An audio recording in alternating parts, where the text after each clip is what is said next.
Spring came early and warm. By the 1st of April, a good deal of seeding had been done and men were busy in all the fields. The morning of the 2nd was sunny and warm and still.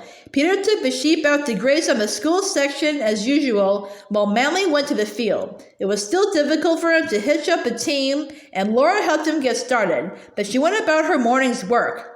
Soon a wind started blowing from the northwest, gently at first but increasing in strength until at 9 o'clock the dust was blowing in the fields so thickly that Manly could not see to follow the cedar marks.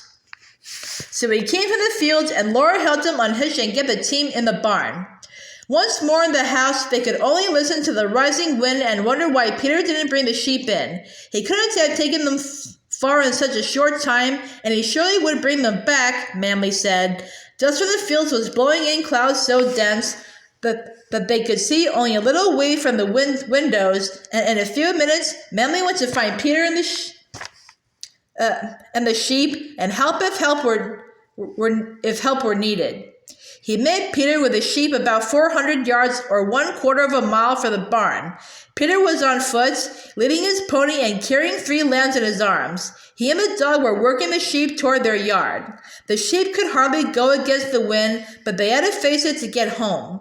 They had not been sheared, and their fleeces were long and heavy. The poor sheep, with their small bodies and little feet carrying such a load of fluffy wool, caught too much wind. If a sheep turned ever so little sideways, the wind would catch under the wool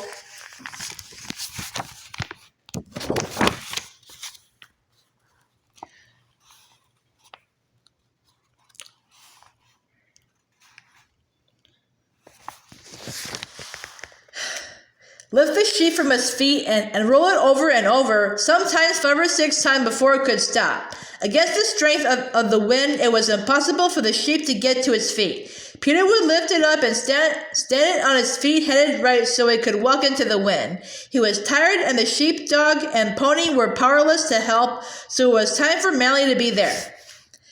It took them both over an hour to get all the sheep the 400 yards and into the yard. After that, they all sat in the house and let the wind blow. Their ears were filled with the roar of it. Their eyes and throats smarted from the dust that was settling over the room, even though the doors and windows were tightly closed. Just before noon, there came a knock at the door, and when Manly opened it, a man stood on the step.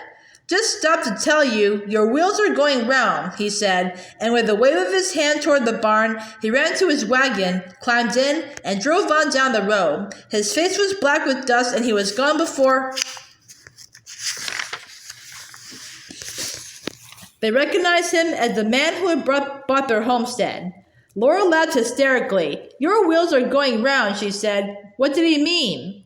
She and Manly went into the kitchen and looked from the window toward the barn, and then they knew. Between the house and barn, the hay wagon with a big hay rack on it had been left standing. The wind had lifted it, turned it over, and dropped it bottom side up. The wagon rested on the rack underneath, leaving the wheels free in the air, and every one of the 4 wheels was turning in the wind. There was only a cold bite to eat at noon, for no one felt like eating, and it was not safe to light a fire.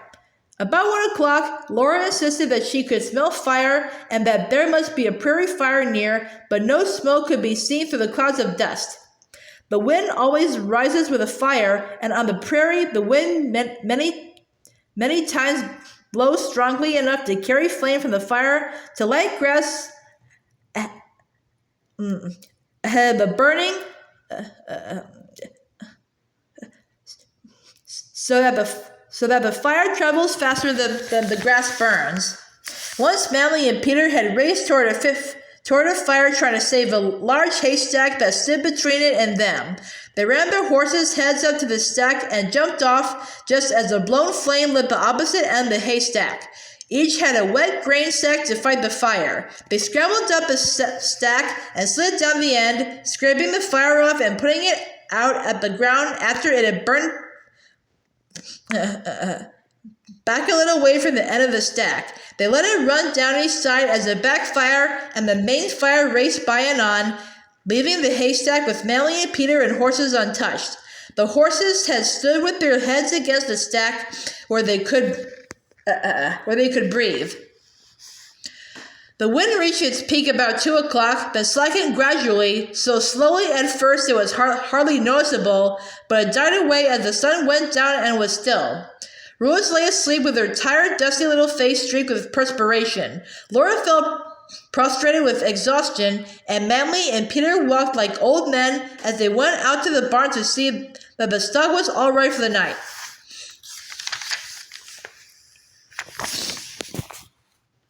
Later, they learned that there had been a prairie fire during the 65-mile-an-hour wind, a terrible raging fire that hardly hesitated at fire breaks, for the wind tore flames loose and carried them far ahead of the burning grass.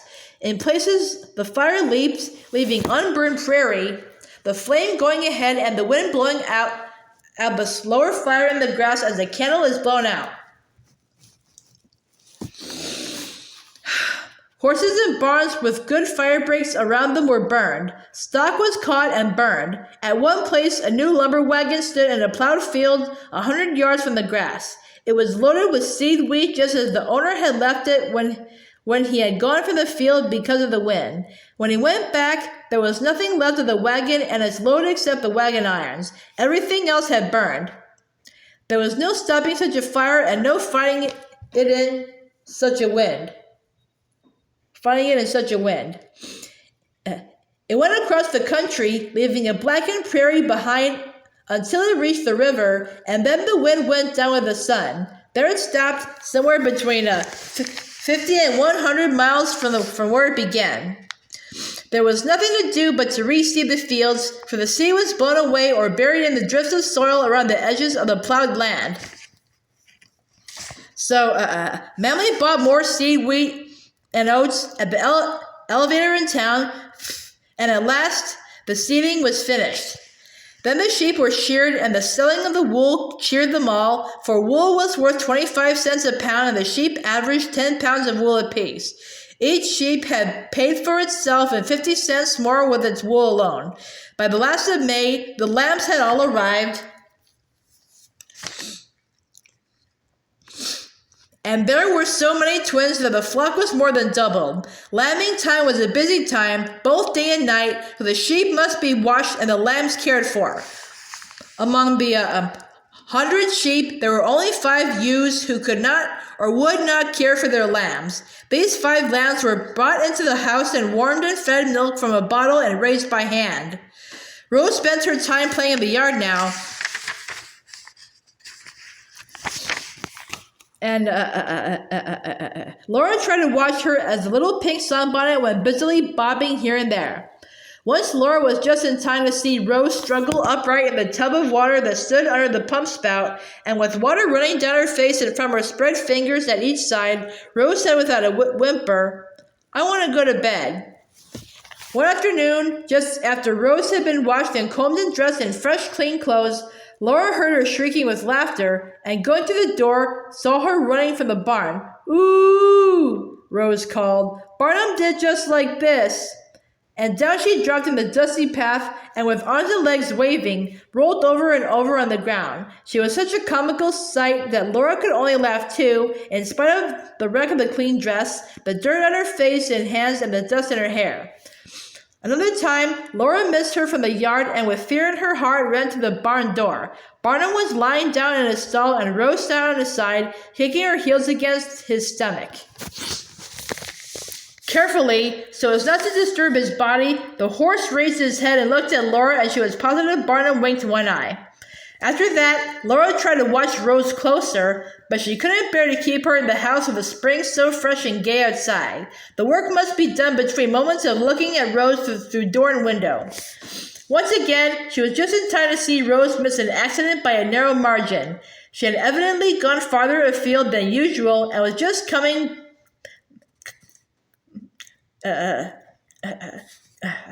back around the corner of the barn. Then Kelpie, Trixie's latest colt, came running around the same corner with another colt chasing her. Kelpie saw Rose too late to turn, too late to stop, so she put an extra spring in her muscles and sailed over Rose's head, while Susan, the other colt, proving, as she always tried to, that she could do anything Kelpie did, followed behind, going neatly over Rose's head.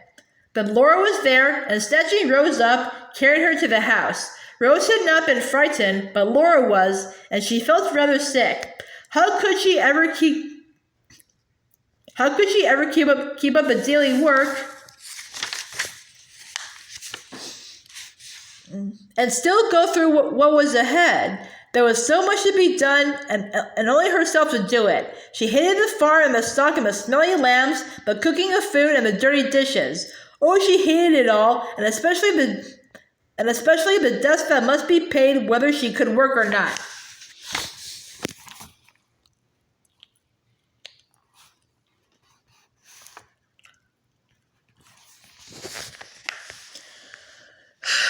But Rose hadn't been hurt, and now she was wanting a bottle to feed one of the pet lambs. Laura would do the same. She'd be darned if she'd go down and stay down or howl about it. What was it someone had said in that story she read the other day? The wheel goes round and round, the fly on the top will be the fly on the bottom after a while. Well, she didn't care what became of the top fly, but she did wish the bottom one could crawl up a little way. She was tired of waiting for the wheel to turn, and the farmers were the ones at the bottom. She didn't care what Manly said. If the weather wasn't right, they had nothing, but whether they had anything or not, they must find it somehow to pay interest and taxes and a profit to the businessmen in town on everything they bought, and they must buy to live. There was that note at the bank Manly had to give to get the money to buy the grain for the reseeding after the windstorm. He was paying 3% a month on that note. That was where the wool money would have to go. No one could pay such interest as that. But there was all the summer's living before another harvest. Her head spun when she tried to figure it out. Would there be enough money to pay it? Their share of the wool money was only $125, and how much was that note? A bushel to the acre of seed wheat and $1 a bushel for the seed, $100. 60 acres of oats and 2 bushels to the acre of seed, 120 bushels. At 42 cents a bushel, that would be $50.40. Added to the $100 for wheat, the note must be for $150.40. It seemed to make a great difference in the price whether they were selling wheat or buying it. To be sure, as Manly said, there were freight charges out and back and elevator charges, but it didn't seem fair even so. Anyway, they should pay the note at the bank as soon as possible. If they had to do so,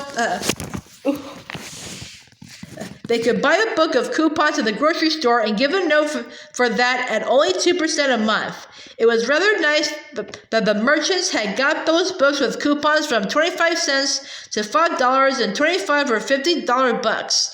It was convenient and it was cheaper interest. They had not bought any yet, and she had hoped they would not have to. Somehow, the thought of it hurt her pride worse than a note at the bank. But pride must not stand in the way of a saving of 1%. She wouldn't think about it anymore. Manly would do as he thought best about it. It was his business, and he wasn't worrying.